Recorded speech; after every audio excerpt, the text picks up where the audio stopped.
four letters, but they're entirely different words.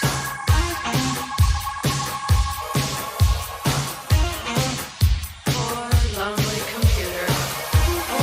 Poor lonely computer. Do you really know what love is?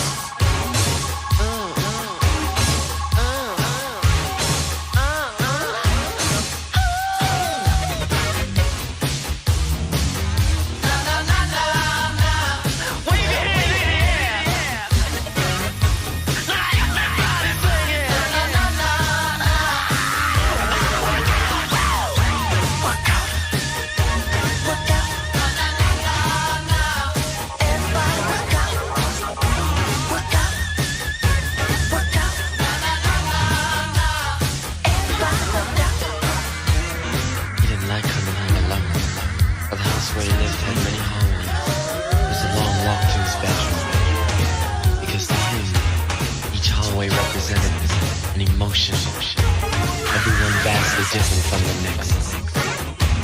One day while she was with him, he decided to name each one as he passed through them. She was at his side, one hand on his thigh. No way. She was sort of half a step behind him. Yeah. Her grip on his thigh intensified as they walked slowly through the corridor. He named the hallway Lust. And as they passed through the next one, he named it Fear. Her grip, she now loosens it, so he walked past. Her hands now trembling, she let drop to her side as he wrote the word Insecurity.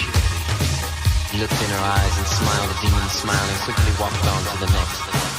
Corridor after corridor, he named almost all when suddenly he stopped. He painted the word hate. She was gone. So he painted the last.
That was Computer Blue by Prince and the Revolution. That was the uncut version of it. It was a 12-minute opus that got cut down. The studio wanted Prince to put in a song. It was on the Purple Rain album. The studio wanted him to put a song that fit the tone of the movie.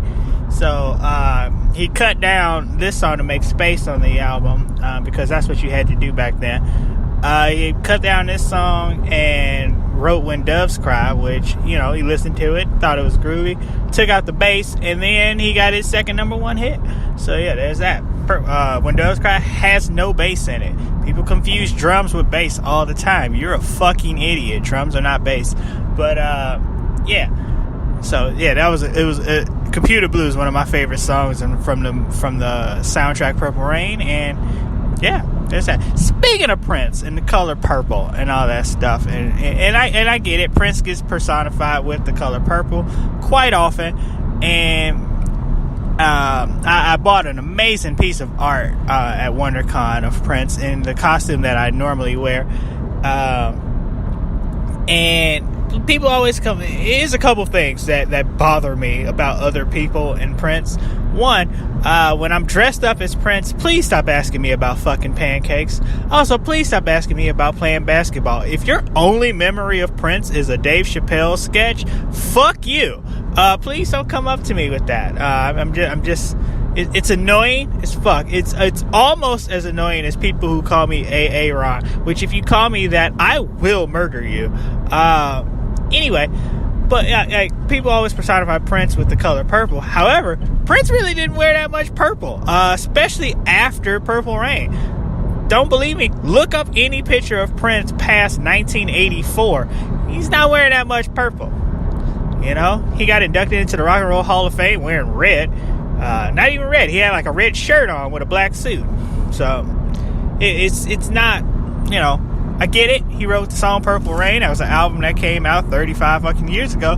But yeah. Stop, I get it. You guys love your memories, and people are just now old enough to start having nostalgia. But, he wasn't just a one-color person. Anyway, he was a person of color who wore a lot of different colors in his lifetime. Look that shit up. Anyhoodle, I want to get into one of the topics of the day. I have several this week. When I say several, I mean two. But I want to stretch this shit out because I have a lot to say about both of them.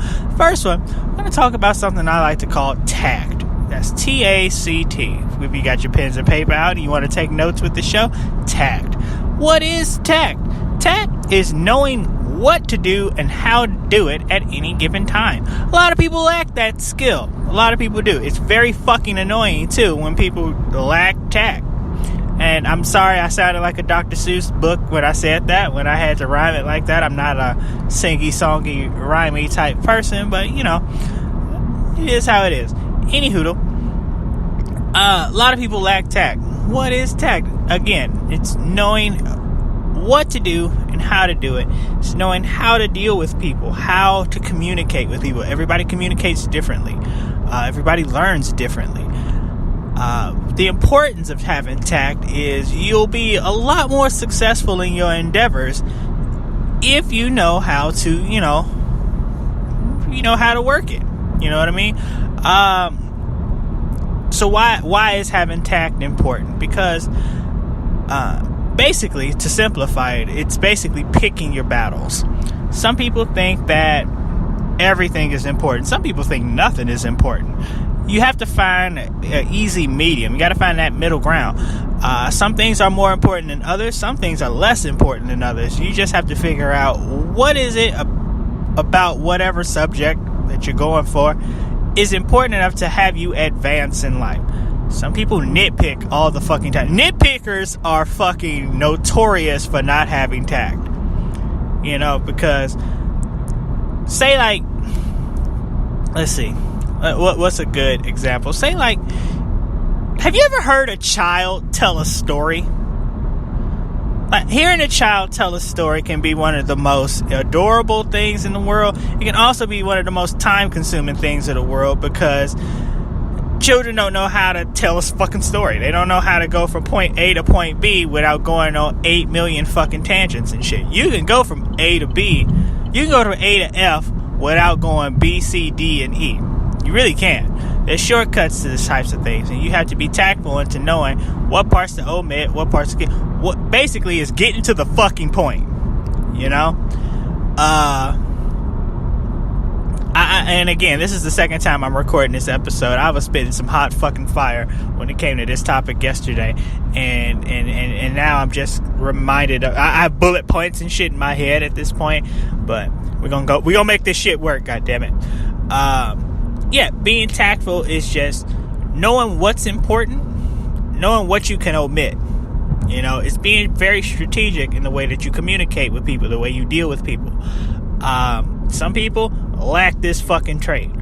I've lived in California now for almost 5 years. It'll be 5 years in June that I've lived here. And California in general, LA in particular, is the home of people without tact.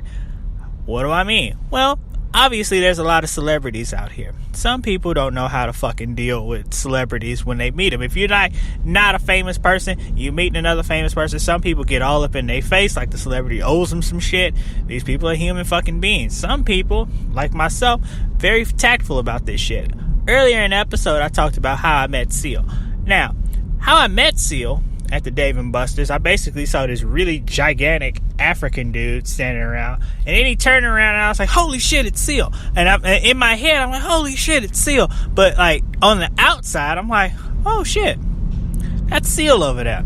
He's a really good singer. And then I went back to my meal. And then my friends were like, hey Aaron, if you like Seal so much, go over there and see if you can get a picture with him. And I'm like, no, he's hanging out with his family, you know. I don't really want to bother him like that, because shit, I don't like people bothering me when I'm trying to have dinner with my family, and I'm a Q-list celebrity at best.